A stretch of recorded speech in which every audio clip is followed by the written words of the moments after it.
স্বামীর বিবাহ বহির্ভূত সম্পর্কে বাধা দেওয়ায় স্ত্রীকে শ্বাসরোধ করে হত্যার অভিযোগ উঠল স্বামীর বিরুদ্ধে। ঘটনাটি ঘটেছে ইসলামপুর থানার গোপীনাথপুরে। মৃত গৃহবধূর নাম হালিমা খাতুন। বাড়ির গোয়ালঘর থেকে উদ্ধার হয় তার দেহ। খবর পেয়ে ছুটে আসে বাপের বাড়ির লোকেরা। ইসলামপুর থানার পুলিশ এসে দেহ ময়নাতদন্তের জন্য পাঠায়। পরিবারের অভিযোগ, স্বামী রুবেল শেখ হত্যা করেছে। ঘটনার পর থেকে 2 বছরের মেয়েকে নিয়ে পলাতক স্বামী রুবেল শেখের খোঁজে পুলিশ তল্লাশি শুরু করেছে। মানসিক স্বাস্থ্যের জন্য সবার আগে যে নামটি মনে ভেসে ওঠে, সুস্থ মনের ঠিকানা মনোবীক্ষণ। যোগাযোগ নাম্বার 7477799513।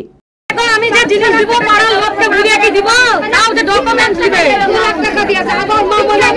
স্বামীর বিবাহ বহির্ভূত সম্পর্কে বাধা দেওয়া স্ত্রীকে শ্বাসরোধ করে হত্যার অভিযোগ উঠল স্বামীর বিরুদ্ধে। ঘটনাটি ঘটেছে ইসলামপুর থানার গোপীনাথপুরে। মৃত গৃহবধূর নাম হালিমা খাতুন। বাড়ি গোয়াল ঘর থেকে উদ্ধার হয় দেহ। খবর পেয়ে ছুটে আসে বাপের বাড়ির লোকেরা। ইসলামপুর থানার পুলিশ এসে দেহ ময়না তদন্তের জন্য পাঠায়। পরিবারের অভিযোগ, স্বামী রুবেল শেখ হত্যা করেছে তাকে। ঘটনার পর থেকে 2 বছরের মেয়েকে নিয়ে পলাতক স্বামী রুবেল শেখ। অভিযোগ, রুবেল বিবাহ বহির্ভূত সম্পর্কে জড়িয়ে পড়ার কারণে স্বামী স্ত্রীর মধ্যে অশান্তি লেগেই থাকত। হালিমার ওপর শারীরিক ও মানসিক অত্যাচার শুরু হয়। 2 মাস আগে মারধর করে মাথা ন্যাড়া করে দেয় রুবেল।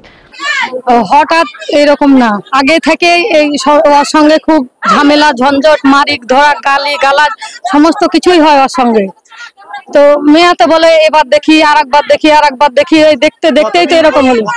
এই কতদিন থেকে বলতে গেলে এটা কিন্তু প্রায় বছর কাছেই যেছে, বেশি হবে তো কম হবে না, বছরের আগে থেকে এরকম চলছে। আগে যা একটু ছিল তার চাইতে বেশি দিন দিন খারাপ হতে চলেছে। এই দিকে 5-6 মাস থেকে আরো বেশি। আজ হঠাৎ না, পরশু দিনকে ঝামেলা মেরেছে, গাল দিয়েছে, সবকিছু করেছে। হ্যাঁ, সেটা তো আছেই। এর আগে করেছিল, সেখানে পুলিশ সবাই জানে, পুরো পাড়ার লোকই জানে, আছে বলে এরকম করছে। তিনি পালাতক। ওর বাচ্চাটা এর আগে স্টেটমেন্ট দিয়েছিল আমাদের সামনে, কি মাকে এরকম ভাবে মেরে বেঁধে চুল কেটে দিয়েছে, সেজন্য এবার বাচ্চাটাকে নিয়েই পালিয়েছে। মায়ের উপর অত্যাচারের সমস্ত ঘটনা জানিয়েছিল মেয়ে। অভিযোগ, সে কারণেই এইবার মেয়েকে সঙ্গে নিয়েই পালিয়েছে রুবেল। পলাতক রুবেল শেখের খোঁজে তল্লাশি শুরু করেছে পুলিশ। মেরে ফেলে বলছে কি আপনাদের মেয়ে মারা গেছে বলছে, গলায় দড়িয়ে দিয়েছে বলছে। হ্যাঁ, রোজ রোজ ঝামেলা করে, প্রত্যেকদিন কাজ জামেজা করে। এমনি বলে কাজ জামেজা করে। আবার এর আগে চুল কাটিয়ে দিয়েছে 2 মাস এলো, ওর নাহা করে দিয়েছে গোটা। মেয়েরি দেও তোমার উকুন তুলে দিবি না, গোটা নাহা করে দিয়েছিল। মেয়াতে 1 মাস ছিল, দিয়ে তো আবার আসছে। এটা আসে তো 1-8 মাস হলে তো আবার এরকম মারামার খেলো, ঝামেলা। ওর জন্য ফাঁসি চায়। চরক স্কয়ার হসপিটাল সুস্থতার একমাত্র ভরসা। জেলায় প্রথম একই ছাদের তলায় সমস্ত অত্যাধুনিক উন্নত মানের চিকিৎসা পরিষেবা, উন্নত মানের IPD, ICU, CCU, NICU, PICU, dialysis, 7টি modular OT, orthopaedic, paediatric, urology, gynaecology, 24 ঘন্টা অভিজ্ঞ চিকিৎসক।